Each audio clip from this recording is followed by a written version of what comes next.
from the survivor's perspective as far as what you should be expecting. And I think we'll have lots of conversations about the difference between what you should be expecting and what you actually receive, because there's always a gap. The other is all the artwork I'm using pretty much is from Lily Oncology on Canvas, which is artwork by survivors, their caregivers, and clinicians. And I often think a picture's worth 1,000 words. And this is when life is sewn back together again, it has changed. And we all know that life after cancer does not look like life before cancer. Some of that's better, some of it's not so good. And we'll be talking about that as well. But it's not, it usually changed in some fundamental ways, and we'll talk about that. Here we go.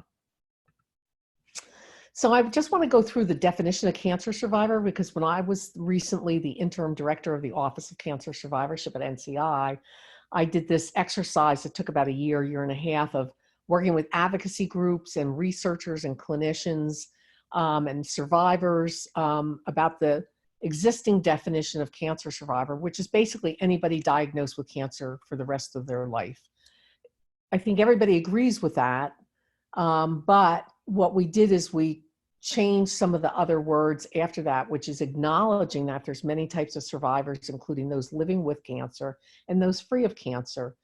But as Julia Rowland once says, just because you're cancer free doesn't mean you're free of cancer. So you may be living with metastatic disease, or you may be living with residual effects of treatment, or not. But there's everybody under the big umbrella has a different story. So the other part about this is it's not meant to label you or any individual as a survivor.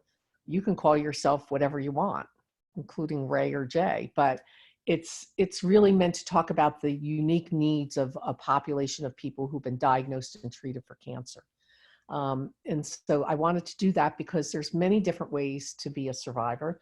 You could have no evidence of disease and be fine for the rest of your life and be cured, and that's fine. Although that's sort of something you understand after retrospectively, because you always worry about, is it going to come back? The other is that you may be having no more cancer problems, but you may be left with some residual issues from your treatment, and that may or may not go away totally. Or you can be doing fine for years and the cancer comes back. Or you can do fine from your one cancer and develop another cancer. So there's lots of ways to be living cancer-free.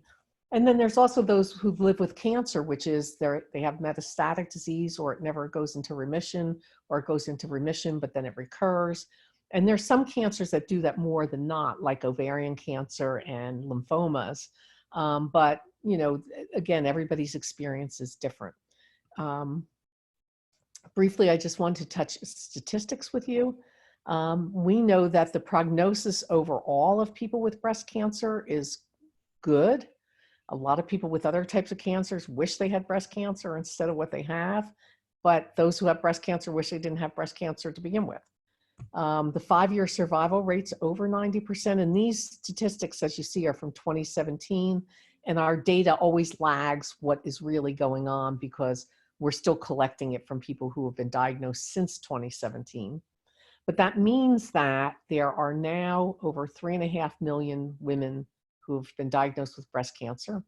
There are also a number of men, but I don't have the prevalence of that because about 2,000 men a year are diagnosed with breast cancer compared to about 180,000 for, or 280,000 cases for women.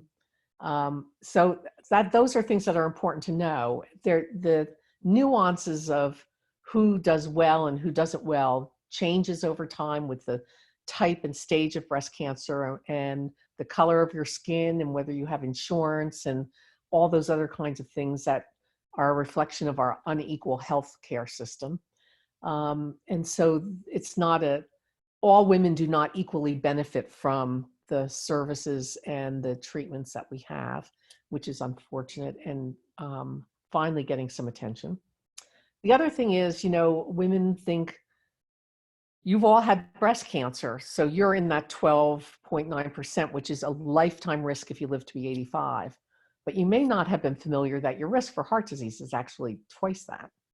And for having a hip fracture in your lifetime up to 85 is about the same as breast cancer. And so I'm going to talk later on about health promotion because those things matter too. So in 2006, there was a seminal meeting and a report that came out from Cancer Patient to Survivor Lost in Transition, because it was a real clarion call to say we do a much better job at diagnosing and treating people than we do with helping them afterwards or in an ongoing way. And in fact, you know, that's where all the time and intention goes in that first year. But their needs continue way beyond that, and they don't necessarily decline a whole lot after that. And so they determined that the essential components of survivorship care included prevention of a recurrence or for new cancers and other long-term and late effects, as well as we can prevent those things. The next is surveillance, which is watching for them. And then once we find them, doing something about it, whether it's a recurrence, a new cancer, or physical or psychosocial effects of the treatment. The next component is health promotion, and I'll talk a little bit more about that. But there's a thinking that cancer, diabetes, and heart disease have similar pro-inflammatory pathways. And the things that make you healthy for one will make you healthy for the others. And it may help all around, and I'll go into more detail. And then the other is you are often the messenger because of our broken healthcare system. And so there's the issue of the coordination of care with all the different providers that you end up seeing, and that's a real mess. So I'm going to talk briefly about each of these areas, and then we're going to just open up for discussion. One is the first thing about surveillance, and this is something we do pretty well. You're coming in regularly for physical exams, and then you also will get an annual mammogram, or depending on what your needs are, you may also get an MRI or other things. But the surveillance schedule I will share with you for breast cancer is something that's standardized if you have no evidence of disease after treatment. And if you're living with metastatic disease, it depends on where the cancer is and what you're doing as far as treatment as to what tests you will get and how often.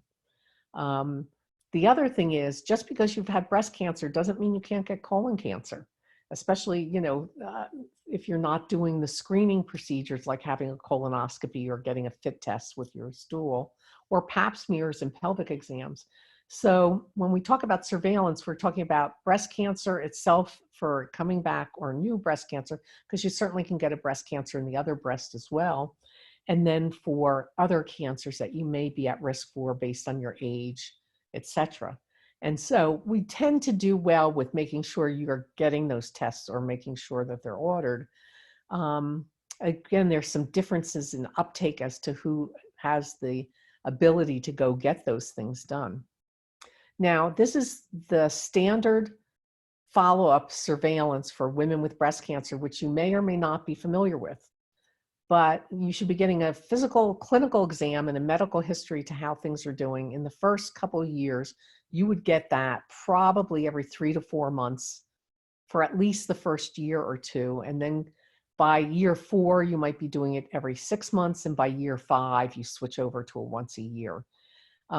Because the chance of the cancer coming back are highest in the first year or 2 or 3, and then tapers down. So the visits taper down as well.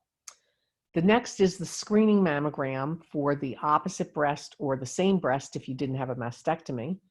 And usually they recommend getting one after radiation if you had one, and then doing a once a year mammogram after that. And doing them more often is not necessary unless there's been some symptoms or some changes. The pelvic exam for survivors really depends on your need to have a pap smear, depending on how old you are and whether you've had normal tests or not, and whether you're on tamoxifen or not. So those are the normal schedule. And then if you happen to be on an aromatase inhibitor, which may lead to bone thinning, you'll certainly need to be getting bone density tests every 1 to 2 years, depending on how old you are and the condition of your bones before you start a treatment. That all is considered surveillance. You may or may not have been recommended all those things. You may or may not be getting all of those things, but we can talk about that. That's sort of the standard. The next area is preventing or managing the physical and psychosocial effects. Um, we were talking before about people who registered more than once as probably having CRS, which is can't remember shit, or another name for cognitive changes. Fatigue is one of the most common complaints of people who've had cancer and been treated for it universally, not just breast cancer. People with breast cancer who've had surgery or radiation into the axilla or had lymph nodes removed are at risk for developing lymphedema. Again, the treatments may affect the bone and getting osteopenia or osteoporosis. Musculoskeletal, if you're on aromatase inhibitors, getting bone and muscle aches and pains. Depending on your age and where you are in your family life or your reproductive life, fertility may be an issue if you're a younger woman who hasn't had their family or wanted more family. Sexual health is probably a big one for most women for a variety of reasons, and we can talk about that, especially since you know, some of the medications may cause vaginal changes and libido changes. And a lot of women, if they weren't in menopause already, are put into menopause with the treatments we give. And sometimes because we're inducing it medically, it can actually be rougher than if you go through it naturally. So then you're talking about mood swings, hot flashes, trouble sleeping, the usual routine. The other part about this, and I'm going through this all, we can go back to any one section or just have whatever you want as far as comments and questions and discussion. A lot of people say, well, how would I know if the cancer comes back? And how do I not worry about everything that happens to me? And so that's true. I actually had somebody who literally dropped a brick on her big toe and it was black and blue and it hurt. And she came in because she was worried the cancer came back, even though she knew she dropped the brick on it. That's natural. But the kinds of things that we know with breast cancer is if breast cancer is going to come back, it may come back in the chest area or lymph nodes in the neck or in the armpit of the side of the breast cancer, or there may be some skin changes. There can be pain. And it's not pain like you've had a headache or you worked in the garden and now you're sore and you hadn't worked in the garden for a while. It's pain that doesn't really go away and it may be getting worse, and it's persistent. The same thing with headaches or other kinds of changes in however you're functioning that you worry about. Some trouble breathing, coughing, any kind of pain or itching, things that are not normal for you. Change in energy levels, change in your appetite and your weight, change in your bowel habits or change in nausea and vomiting or what have you. These are signs and symptoms possibly of the cancer coming back, but there's a lot of other things that can cause it as well. What I usually tell people is if this is a persistent problem, it's time to come in and have us evaluate it. And when I say persistent is most things that are wrong with you that are not a big deal will go away within 2 weeks. So think about it. The last time you had a bad cold, or you just were under the weather and you weren't sure what's going on, or you went and did a workout that you really regretted later on, almost all of those things are going to resolve within about 2 weeks' time. So what I recommend is if something's worrying you, mark it on the calendar in 2 weeks' time from now and put a note about what it is you're worried about, and then forget about it for 2 weeks if you can. And then go back to the calendar, and in 2 weeks, if it's still a problem for you or if it's getting worse, you call and make an appointment in. And we can talk more about that. But a lot of these things are just normal things that we go through and aren't really meaning that your cancer has come back. But we'll talk more about that too. Some other long-term and late effects, as I mentioned, you may have menopause induced, or it may bring back some symptoms. The weight changes are a big deal, especially if you're on any kind of hormonal therapy. You may be gaining weight and it gets really hard to lose weight. The fatigue I've mentioned, mood changes, depression, anxiety, vaginal dryness, and a lowered sex drive. So having low or no libido is a big issue. Most of these are due to your treatment. So you need to understand the fact that when you've had surgery, the area of the surgery may be the area that you have some problems, like the lymphedema if you've had a lot of surgery in your armpit, or radiation therapy where the skin on your chest changes. or you develop a dry cough because some of the radiation hit your lung and you now have a little bit of a pneumonitis. So those kind of things can happen. Trastuzumab and some of the chemotherapy drugs we give can cause heart problems, all kinds of heart problems. And so it's important to understand what you received as to whether that's an issue or not. And as I mentioned, hormonal therapy can cause things like bone thinning if you're on an aromatase inhibitor. If you're on tamoxifen, there's a very, very, very less than 1% risk of endometrial cancer. And almost everybody, if that happens to, is cured anyway of their cancer. But those kinds of things are important to understand for your risk level. And the psychosocial effects, it's very common to be anxious and depressed during and after treatment. During treatment, at least you're coming in and you're seeing people and you're doing something about your cancer. But when that ends, if it ends, you're sort of left with the now what's, thinking of now what am I going to do? Or now who's going to look out for what's going on? The other big one is fear of recurrence and body image issues.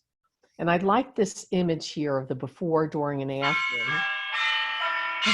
Oh, nice.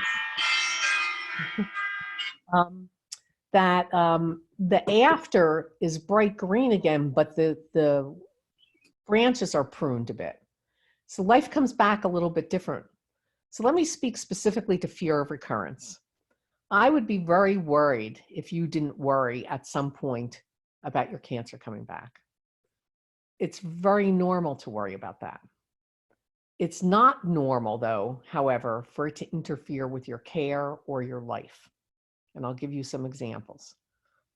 If the week before you're due to come back for a mammogram and a checkup, it starts creeping in and you start worrying about it like, oh, I remember all the things I went through. What if it comes back? That's very normal. It should pretty much resolve after your visit if you find out that your mammogram was fine, your exam was fine, until you come back in a year again. It's not normal, however, if it gets in the way of you getting your mammogram or coming back for your checkup, because that's interfering with your care. And avoiding your care doesn't mean you're going to avoid a recurrence. You're just putting your head in the sand. And I had one patient who literally anytime she saw anything UNC related, she would start crying. That clearly is over the top worrying about the cancer coming back. A little bit of worry is fine. It makes you think about what if.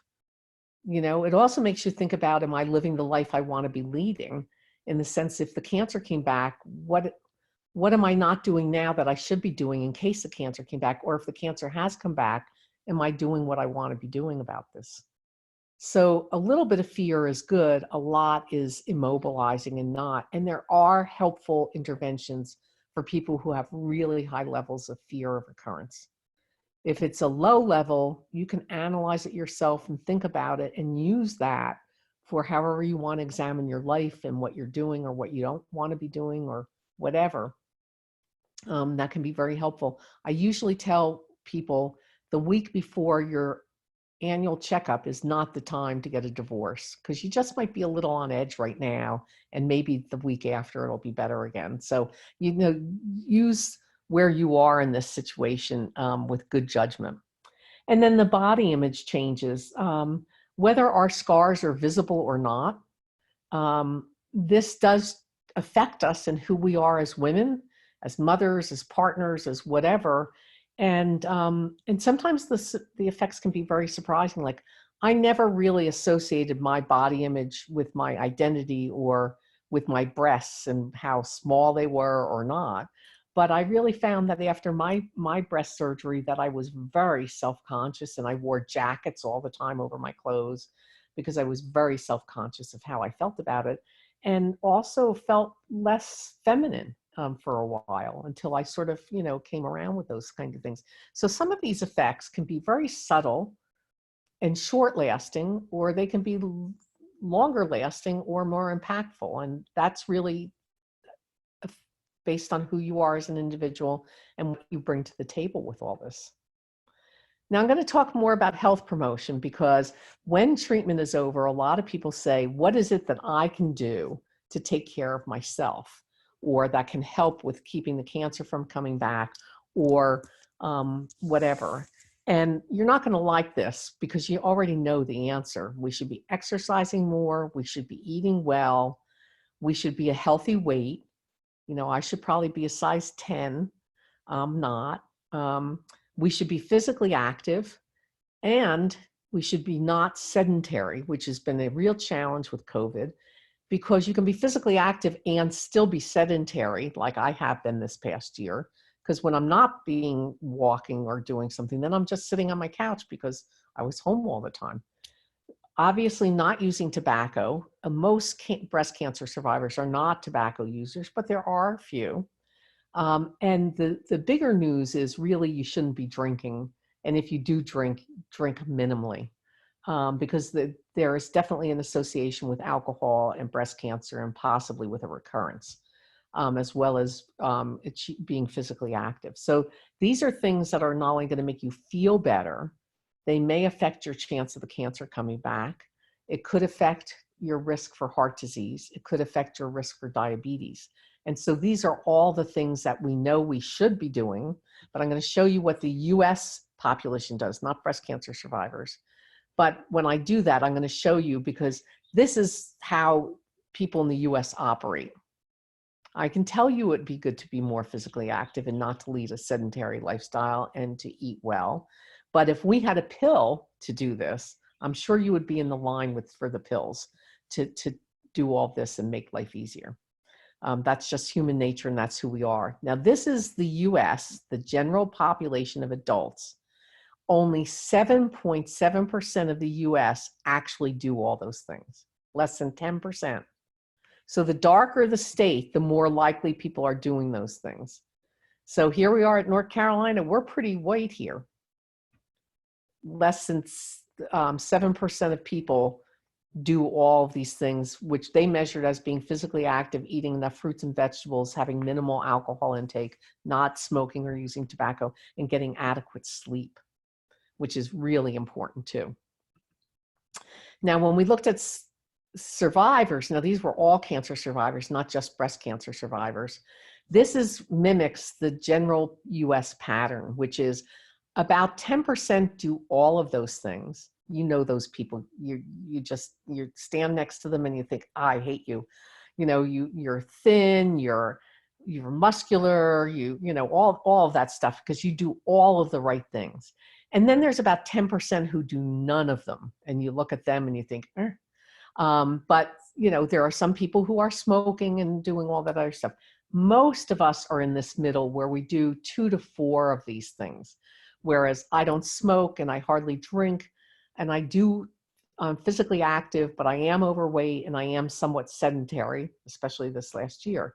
And you can see in the column on the right what most people are doing. Most people aren't smoking, and most people are limiting how much alcohol they do, but our diets are terrible. And we don't get enough sleep, and we watch a lot of TV. I mean, thank God for this last year with Netflix, but so it's just something to think about. If you take home message for tonight is anything is, you know, think about what you are doing and think about what you might tweak just a little bit, especially now that the weather's getting a little bit nicer. The last part of all this is about care coordination.